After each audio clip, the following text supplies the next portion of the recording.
Hello, everybody. Welcome to another exciting episode of Jimmy's Jambox. We're here. We're back at it again, and we're going to get on into it. But before we do, as always, please make sure to like, subscribe, push all the buttons, do all the things. You know, I don't know where they are, but you do, and I trust you. With that being said, here's a quick word from our sponsors. Organic herbs and botanicals, skincare and edibles, wellness for body and mind. The Brothers Apothecary. Fine teas and remedies. Ronald Records. From indie gems to classic hits, discover the heart of local music. With live shows all the time, up close and personal, and regular releases on their in-house label. Ronald Records. Supporting the community, one track at a time. All right, thank y'all so much for watching again. Shout out The Brothers Apothecary, Ronald Records, and Portland Water. Thanks for keeping us hydrated. And with that being said, let's go ahead and get on into it. Here is today's guest. Hey, what's going on? It's Silas1Wolf. Ow! Hello. Thank you so much for joining us. Why don't you tell us a little bit about, who you are, where you're from, what you do. Give us that Tinder profile of your involvement with music. Yeah, so for one, obviously you guys already know I'm Silas1Wolf. Been doing music ever since I was a young kid. I want to start there because I want to be chronological, but I also don't want to give too much, but I want to give just enough. I gotcha. Well, here, just tell us your present stats real quick, and then we'll break down your origin story. Yeah. So right now I have 4 albums out. 2 solo projects, 2 collab projects. Okay. I started my music journey here in Portland, actually. Gotcha. And when you say young, were you 6 or were you 10? I was around 5. Okay, so and that's Wayne age. That it wasn't on a big scale, but it was just enough for me to understand that this is music. Yeah. So. And was anybody in your household super active in music? Yeah, I actually had a cousin that came to live with me and my family, and he brought a bunch of recording equipment. Oh, okay. At a young age, and for me, I saw that and I was like, "What is that?" And I started hearing him rap. He used to rap and have all his songs on cassette tapes. And how old was your cousin? I think he was around 15 at that time. Okay. Yeah. So he was just at that age where he was finding out about it. Exactly. Gotcha. Okay. That was my introduction to rapping and stuff like that. But I always used to listen to oldies. I'm not too familiar with all the old names. I just remember Luther Vandross being played, and a lot of just Mary J. Blige was one of them too. He was old school too. But yeah. I gotcha. And then when did you first get into making music? What was the first experience there for you? Oh, so the first time I started making music, I was around 14. I went home after having a troubled situation down in Florida. Went home to visit my older brother. My older brother, being that me and him had a similar upbringing of understanding where the music came from through my cousin, he saw that I was rapping. So my older brother had music equipment there at his place in Delaware. And he was like, "Hey, can you spit something?" I'm like, "I can spit something." And everything that I was spitting was things that I wrote, but it was very aggressive tone things that I was living through at the time. My older brother saw that and was like, "Wait a minute, change it up this way. Let me hear you do it this way." And when he actually guided me in my pen game, he just was like, "Yo, we got to record this." So when I was 14, that was the first time I was rapping. It was with my older brother in Delaware. Oh yeah, I dig that. Yeah. And then before we get into more of what you do in the present day, I do have a couple foundation questions I like to check in with everybody on. This first one's one we ask early, it's one we ask often, and it's definitely a crowd favorite. What was the first album you ever bought with your own money? My own money? With my very own money, it was Nocturnal Rainbows by Hops. Oh, hell yeah. Yeah. Hell yeah. Hell yeah, man. That is a cool answer. The only reason was because I heard that Illmind of Hops and 5, and then I was like, I got to listen more of his things. So I went back, listened to all the Illminds up to 5, and then I was like, when he dropped his album after that, I was like, I need that album. bought it instantly when he dropped it. Hell yeah.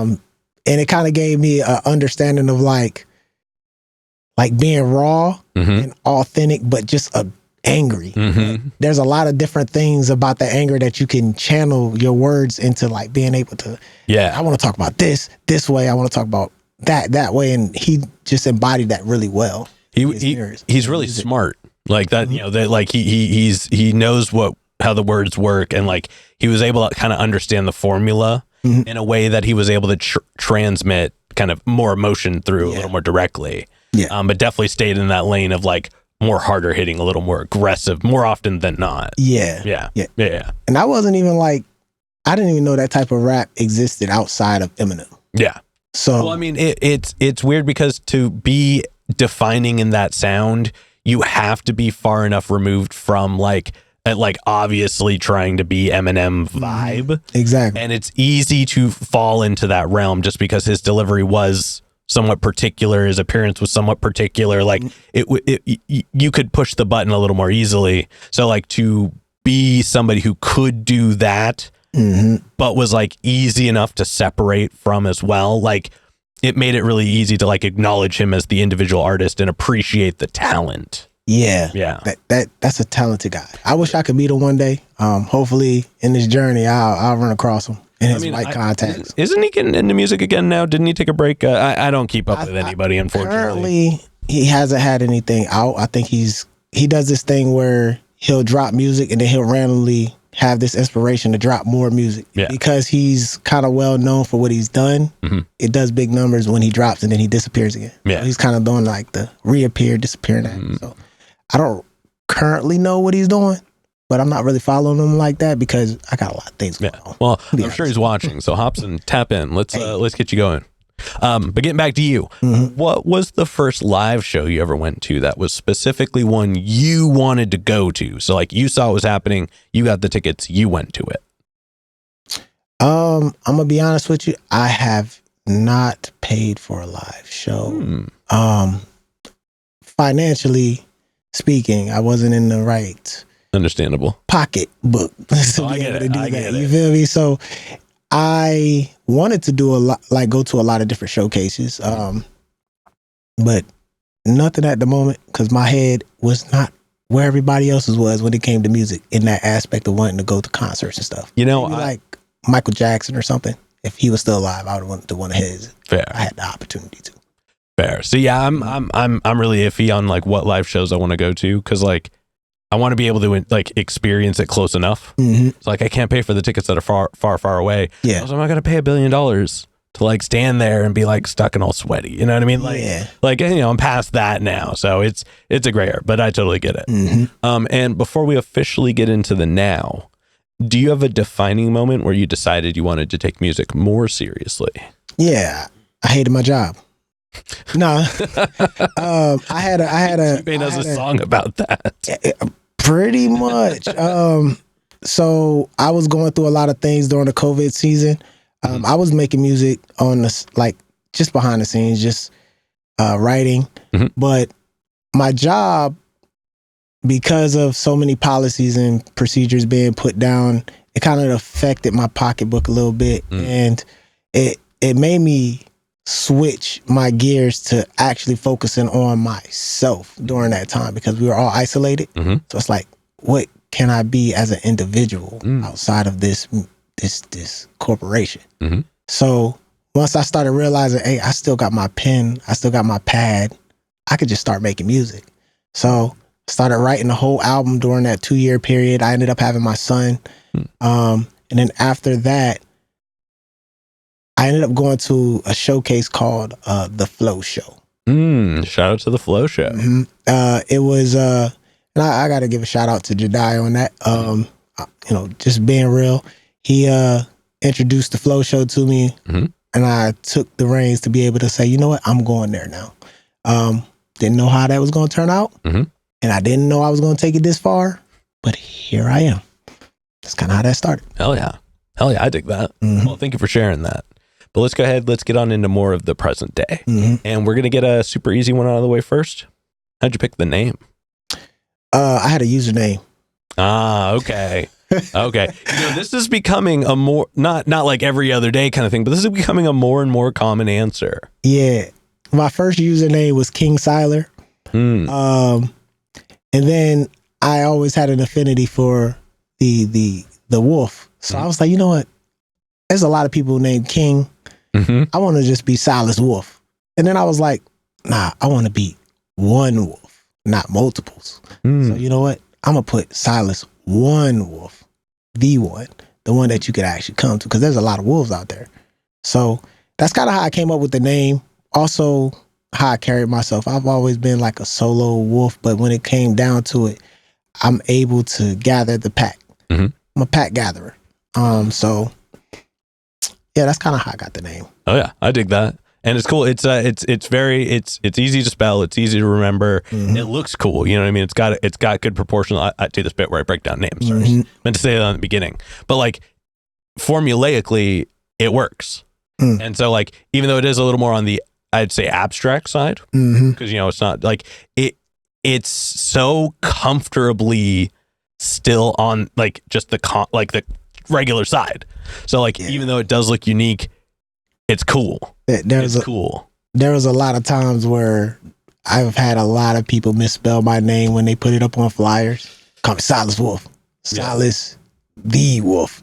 And I'm like, yo, it's just one wolf. So I am very impressed that you had it up there correctly. Hey, see, I'll give you a trade secret. If you have a like backgroundless PNG of your logo and you only send that instead of the typed version of it, then they'll have to like look at it at least and be like, oh, I see the one in the or they'll just use the logo. They'll just use the logo. Yeah. So that's a word to everybody. If you don't have a backgroundless version of your logo to send to everybody, do that. All right, getting back to it, let's talk about your writing process. And we're going to break it up into chunks, but we're going to start right at the beginning. So when you get inspired, you're ready to make music. What do you do to get a track started? So I and this is kind of like a generic answer, but I'll go through beats, just listen to whatever kind of fills my vibe. But most of the time I'm humming.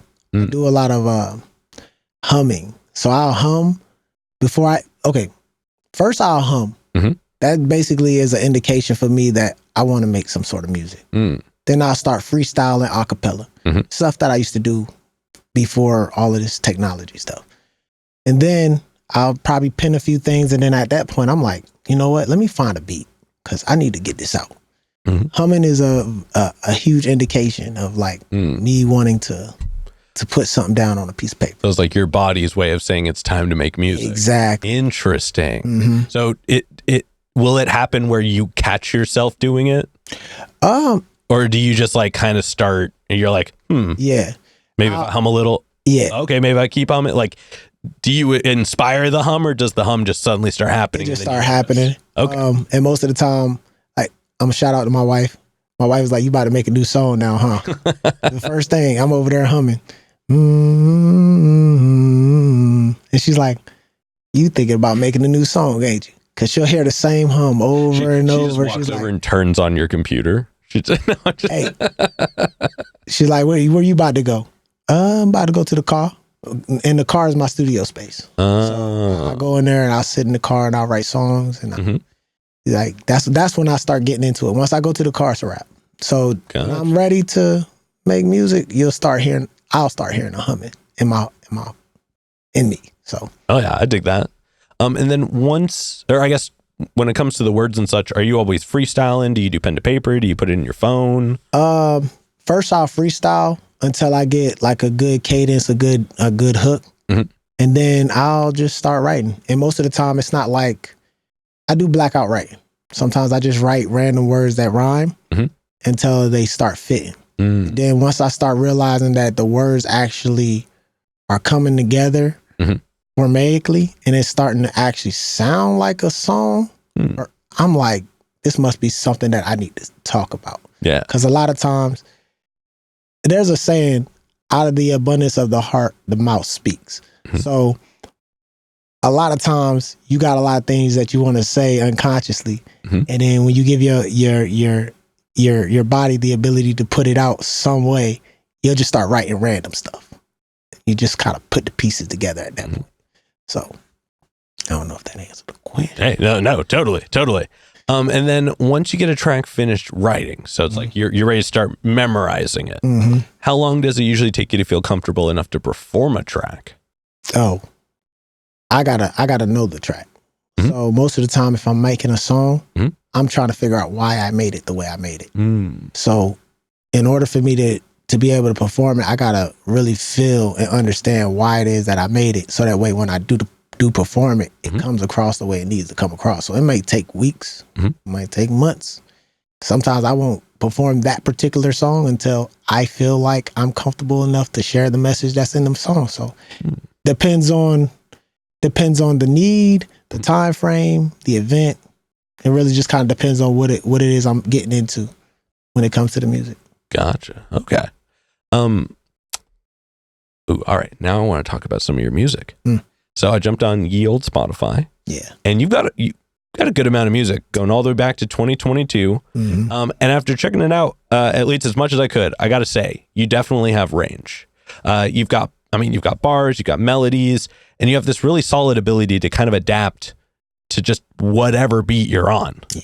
And this might be a weird take, but you have if Lupe Fiasco and Abby the Nomad were one person and they came up through strange music, from what I experienced of your sound, there was that, if that makes any sense. Yeah, I get that a lot. Yeah.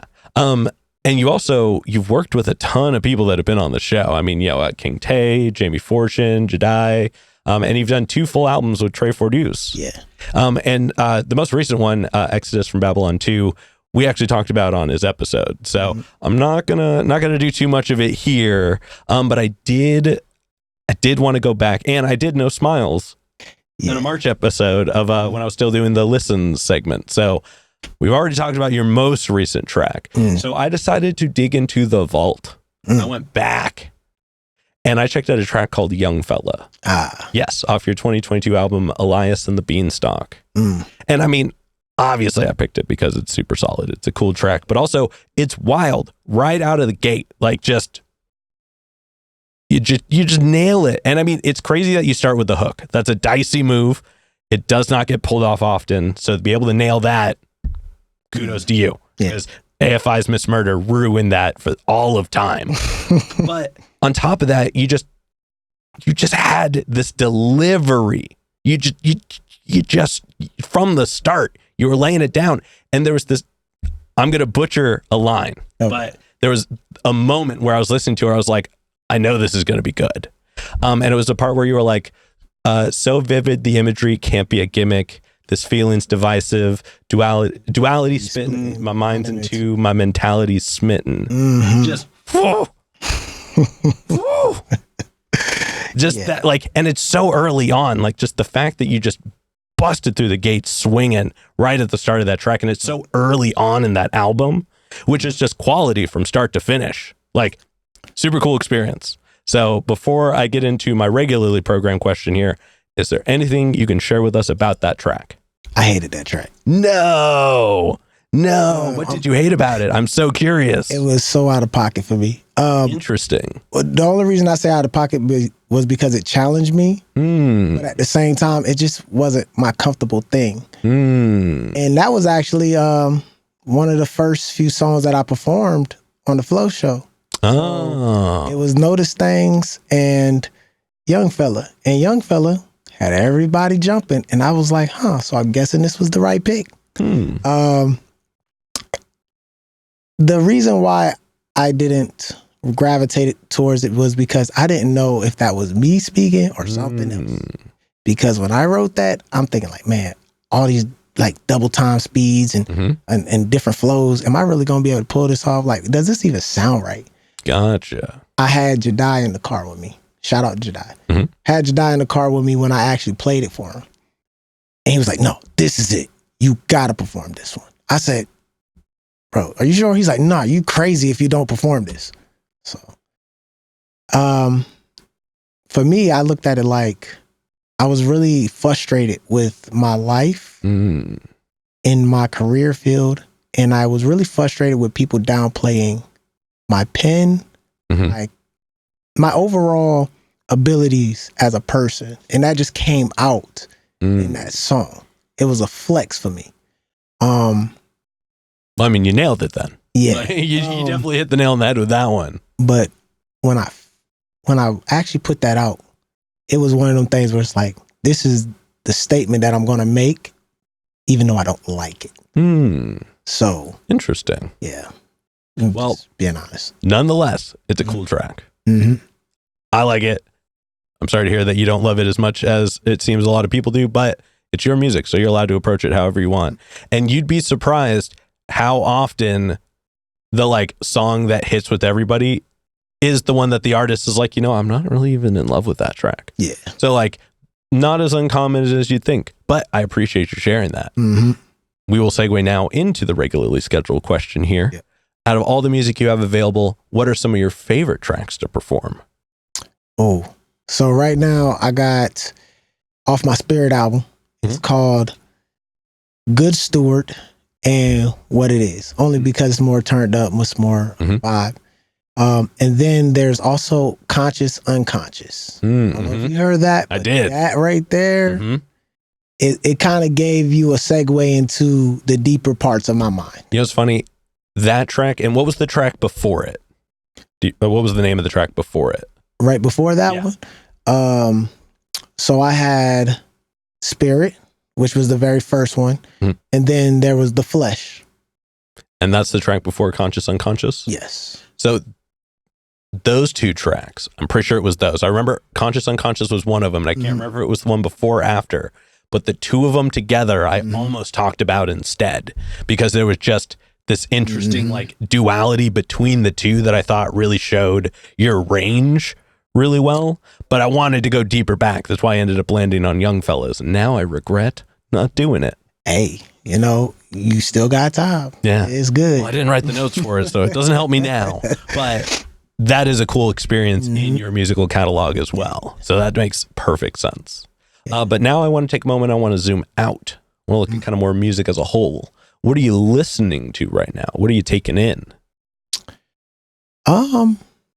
Right now, I've been trying to modernize myself. So I've been kind of listening to what's going on in the hip hop scene. I guess when it came to the Kendrick Drake situation, that's been like a big pivotal moment for everybody. And battle rap seems to be coming to the forefront. There's a lot of energy there. So I've been listening to what's going on with Joey Badass and what's his name?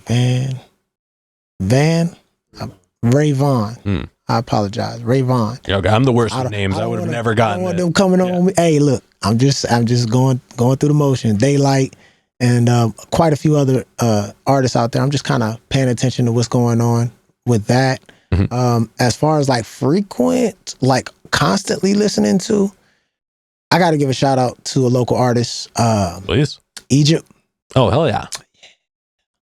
It's a project he had called My Bad, I Was Tripping. That's a good listen. Hell yeah. That's a great listen. It's on my playlist, back to back. Well, everybody turn this off. No, I'm kidding. Do it after this. We'll bookmark that. Yeah. So Egypt, keep doing your motherfucking... keep doing your thing, young. I mean, you're allowed to swear. Yeah, keep doing your thing, young fella. That's a good listen. Oh yeah. My bad, I was tripping. Thank you for that rec. Now, before we get into the next part, this next question is probably the densest question in the interview. But we talked about your experience with music, the actions, the reactions. But when it's just you and music one-on-one, what does music give back to you? Wholeness.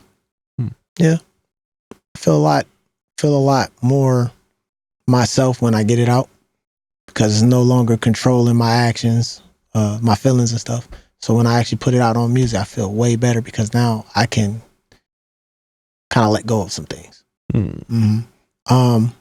Hopefully that when I put my music out, it doesn't negatively affect the listener. But if the listener is going through similar situations that the music may reflect, hopefully it gives them a segue to be like, wow, this is how I can go about something. I'm more of a uplift through the trials and tribulations type of guy. So gotcha. All right. Well, thank you for sharing that. Sorry, I was debating if I wanted to break that down a little bit, but I think you nailed it. I think you put it pretty well. So thank you.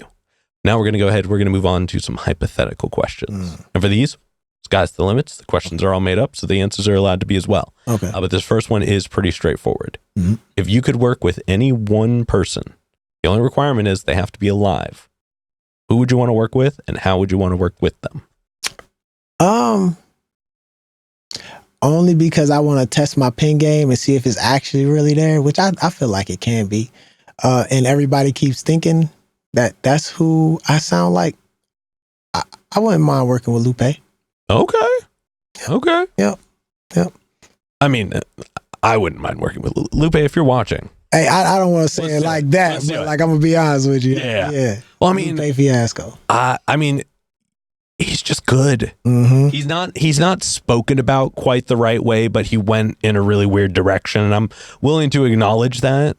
But he was doing something really cool in a way that like nobody else was really doing at the time. Right. And then he decided to just stick with himself instead of like let it take over him. And I mean, he got screwed with the deal towards the end there, and I'm sure took a step back because of it. But neither here nor there. We're not here to talk about him. We're here to talk about you. And that is a super solid answer. Yeah. Now, subsequently, who is a local artist that you're aware of that you haven't gotten to connect with yet, but you would like to? And you know what? Because I feel like you're, here and there, let's do like Pacific Northwest, Portland area, and the East Coast. Well, I'm gonna be honest with you. Everybody that I wanted to work with here, I've worked with. If I actually, and I do got a long range of people I work with. And the people that might want to work with me, they know my line. They know how to reach out to me. All of the talent that I've reached out to, I've worked with. It hasn't really been too many people I've reached out to and haven't worked with on the West Coast. That makes sense. In Portland. But as far as on the East Coast, J Truth. J Truth. Oh yeah. Yeah. Well, everybody, you know what to do. Add them in the comments. Let's see if we can get that to happen. For this next one, like I said before, sky's the limit, and it's pretty literal in this sense. But if you could perform anywhere in the world, and you wouldn't have to worry about crowd access or building stability or power, is guaranteed the best lineup, guaranteed the best show, and it doesn't have to be a venue. It could be anywhere. Where would you want to perform? Anywhere in the world? Anywhere in the world.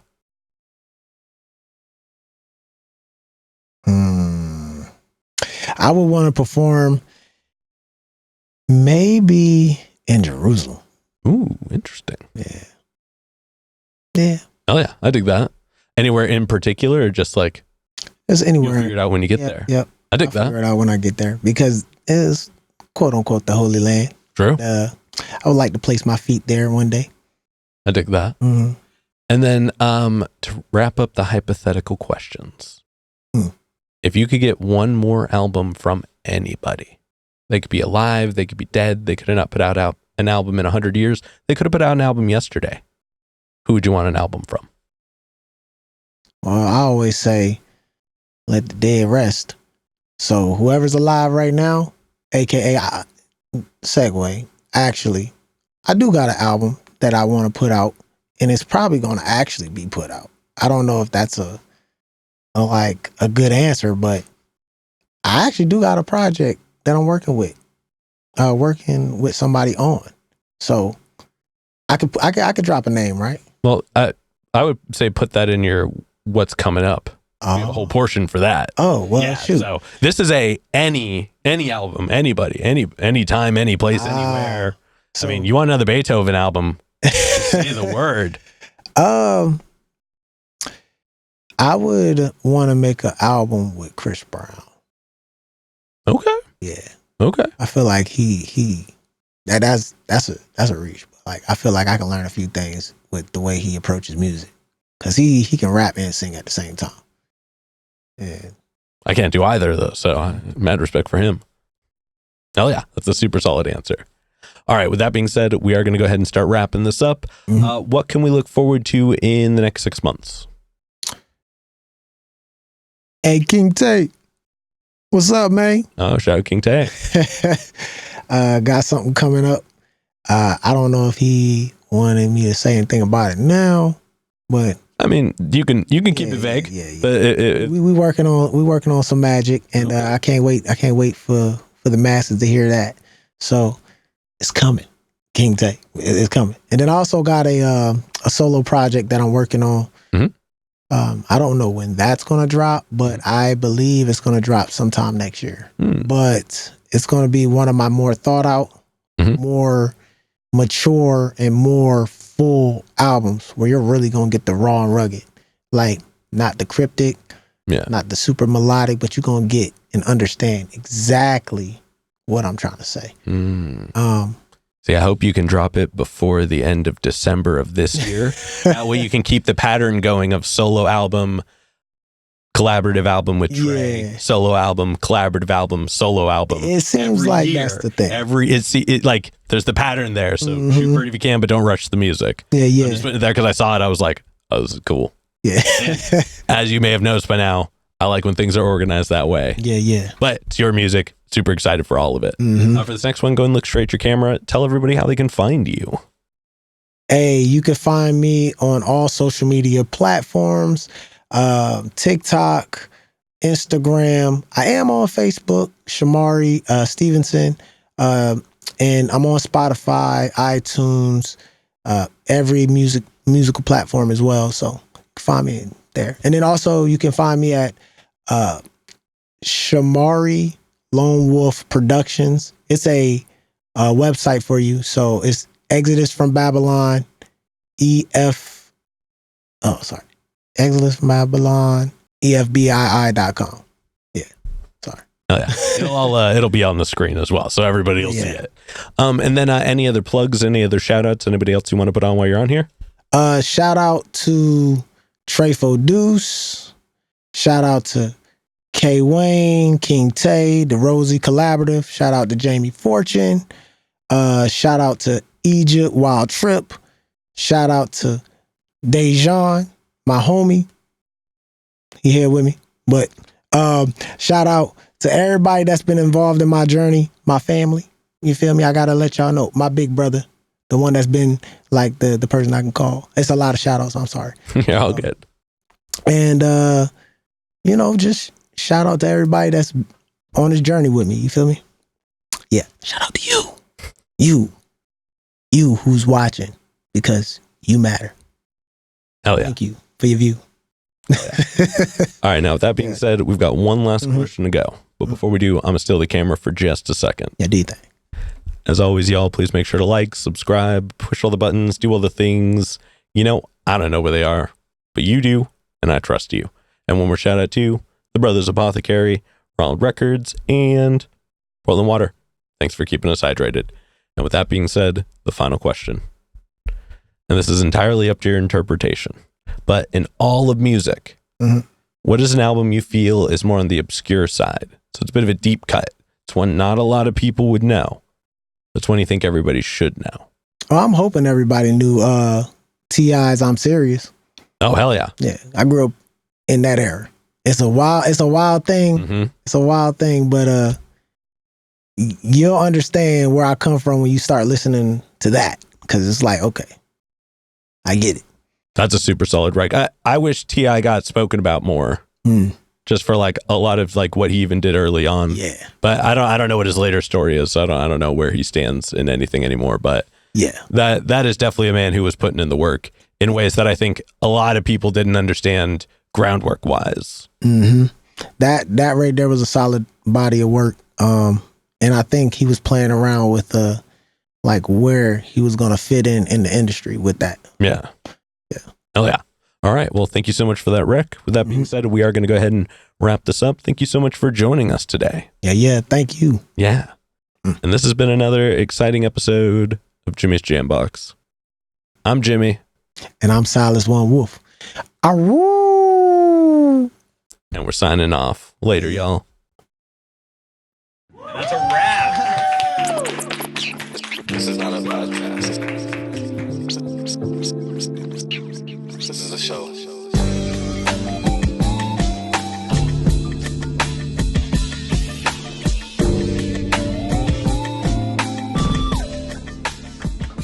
Keep jamming.